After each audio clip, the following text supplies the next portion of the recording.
Welcome to Busy Bee Woodworking. My name is Greg. I'm the owner and one of the creators here at Busy Bee Woodworking. And what we wanted to do here is we want to do a little feature video on our shadow box wall decor sign. Our usual videos are just pretty much quick builds that show us building the actual product, but doesn't really give a breakdown, maybe the material used or some of the techniques. So what we want to do is we want to take things, slow things down a little bit, and add a little featured video now to kind of explain that, answer some of the questions that you might have gotten from the build video itself, and hopefully give you a little bit more confidence before you go ahead and tackle something like this. So with that being said, let's dive into this project.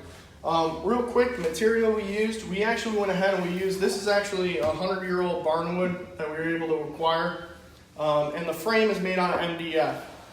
Now the backing is made out of 1/4-inch ply, and we ended up accenting it with some license plates that we were able to pick up as well. Majority of the stuff to make this project you can actually pick up at your big box stores or anything like that. If you're looking for the barnwood, you might have to search either a local supplier or online for that. I will tell you the ones they sell at the big boxes, like those faux ones, or just don't have the same feel and the look as the actual authentic ones. So going ahead and the actual project itself, what we did was we actually laid out the pieces that we had, get an idea of how big we can make this piece, as well as get an idea of the contrast that we had in the woods and how we wanted it to look. Once we kind of figured that out, we figured out what size we wanted to. We cut all these down to length, and we went ahead and we glued up this whole panel. Once that was complete, we went ahead and we went on our computer and just simple Word document, typed up what we wanted it to say, fooled around with the fonts till we found something we liked, printed it out, cut it out, and then we laid it down on the actual piece itself. And then that way we can see visually what it's going to look like before we start cutting. When we're happy with that, we go ahead and we just trace those pieces. And now we can go over to either our scroll saw, and if you don't have a scroll saw, you can actually replace that with a jigsaw. Now with the jigsaw, you won't get as many detailed cuts as you can with the scroll saw, but you can see I actually did some of it with the jigsaw here, and it worked out quite well. Two things though to remember. If you're using the jigsaw, you're going to have these weaker pieces that are thinner accent pieces sticking out, and you don't have a support base like you would on like a scroll saw. And the vibration or even the blade itself of the jigsaw can actually crack these pieces off. And you'll see it happens in the video. And I left it in there because I don't want you guys to worry about if that happens or you make a mistake like that, thinking that you have to redo the whole project all over again. First of all, a lot of times you learn the most when you make these mistakes, and you can overcome them pretty easily if you just take a step back and think it through. As for like this piece cracking off, and I have a sample here of the scrap I saved from that. I couldn't make that complete cut on my scroll saw because I was hitting the back and I didn't want to flip around. So I just rounded it over and then cut back, but I kept the scrap piece, and I took some just painter's tape, wood glue, taped it down as a clamp, and then you're able to save the piece. Now this one has the saw blade because it was cut, so I'll have to blend that a little bit, but if it's a crack, I mean, you can easily put that in, and since it cracked off, it'll fit right in there. So something not to stress over or anything like that. If it happens, it is fixable. The other thing is, when you're going through the cuts, map it out, because you're going to have kind of these floating pieces, like for your E or your O, that you're going to need to make these bridges to hold those pieces into place. And if you don't plan ahead of time, you might overcut and realize now you have nothing to support that middle piece, and you end up with a big O. You can go with that. It might simplify your cuts, but it kind of loses kind of the flow of the word. After we were done cutting everything out, we came now to our frame. Now we ended up using just simple butt joints to make it a simpler project. None of this was mitered or anything like that. But the important thing is, at this point in the project, what we are doing is what we call transferring a measurement rather than taking a measurement. And you're asking, well, what does that even mean?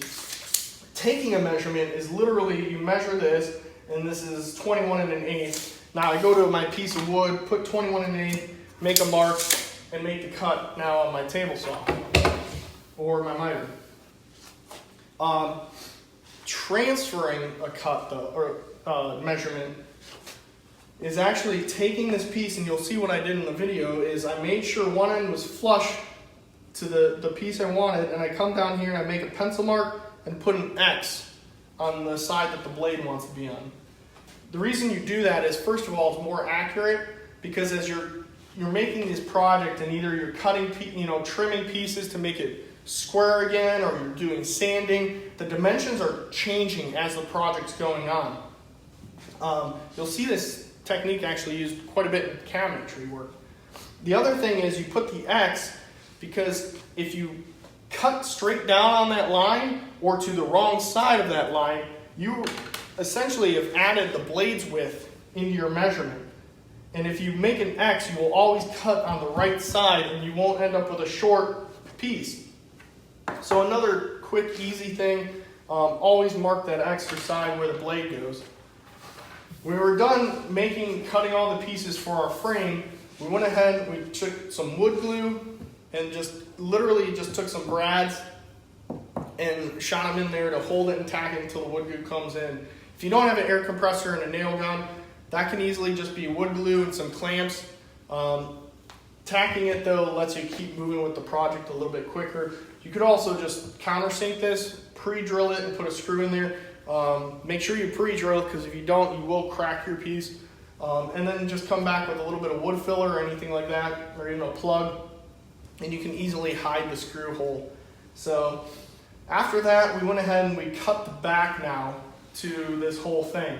And we took the frame and we actually set our fence to the frame size, and we're able to make a cut directly to it. Now, if you're not as confident in that cut, what you should do is you should oversize this, especially if you're using a circular saw maybe instead of a table saw, because your cut might not be as accurate. So if you oversize it, now you can come back and sand it down flush, or you can take like a trim bit for your router and run that, and now you'll have a nice flush backing to it. We went ahead and we glued this back on and just tacked it with some staples, so it would be really nice and inset. Now before we started doing all this stuff on the inside, what we wanted to do is we wanted to pre-drill 2 holes to hang this up. When you do that, since you're drilling through plywood, or really when you're drilling through anything, use a sacrificial piece on the back side of it. So as your drill bit comes through, it'll go into that sacrificial piece. When you do that, it will actually stop blowout from happening. Now this will happen a lot when it comes to plywood. You'll get chip out or blowout when a drill bit punctures through on the veneer. So if you put that scrap piece there, you'll avoid that blowout almost completely, if not completely. Now we can return back to the front and the inner of the sign itself. We went ahead and we decided to do a license plate. You can do anything though from there. You can, I'll even show the pictures. We had the straight just plywood unpainted, looked really nice. We have it with flat black. But you can take this and run with it with ideas of your own. What you can do is you can even put family photos in there if you wanted. If you are a little more artistic, you can put like a nice little landscape or something. But really just run with it, make it your own. As for us, we wanted to do the license plates, and we wanted to figure out how we were going to adhere that to the backing. We just used some construction adhesive. You'll actually see I use it every once in a while, occasionally, like for my bourbon bottle lamp that I made. That bottle is held to the live edge base by this construction adhesive. You just want to get a heavy duty one though, so it'll hold up and it'll last long. Once those were in place though, you're going to have to put in 4 blocks in each corner. Now those blocks is what this faux, or this front piece here, is going to be attached to. Those I actually attached with just the construction adhesive because I had it handy. You can easily just put some wood glue in there. It won't dry as fast, or you could tack it in from the back, and then that'll do the job for you. Now, once you go ahead and do that, you need to reinsert this piece into there with some wood glue on each one of those blocks. And I tacked it with some brads. You can easily, if you don't have the air compressor and air nailer, like I said again, you can just clamp that down. The wood glue itself will adhere and hold it well enough for you. At that point, you're done with your project. The other thing is you can run again with it. Some people have put LEDs on the inside of this because there is about an inch gap in there, plenty of room. The only thing is, remember that you'll need to add an opening in the back either for your plug to come out or for where your battery, where you need to change that. So I hope this was a little bit more in-depth video for you and you get a little bit better understanding with this. If you haven't run over to our build video of the actual build, go do that now and check it out, and you can see it kind of being brought exactly physically see what I'm talking about, so you can reference back and forth between the videos.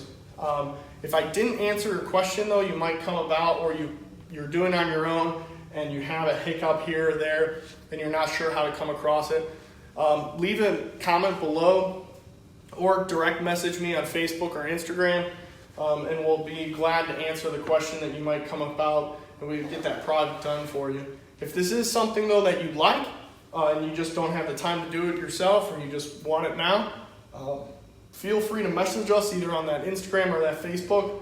This is something we do, custom work for businesses and homeowners alike.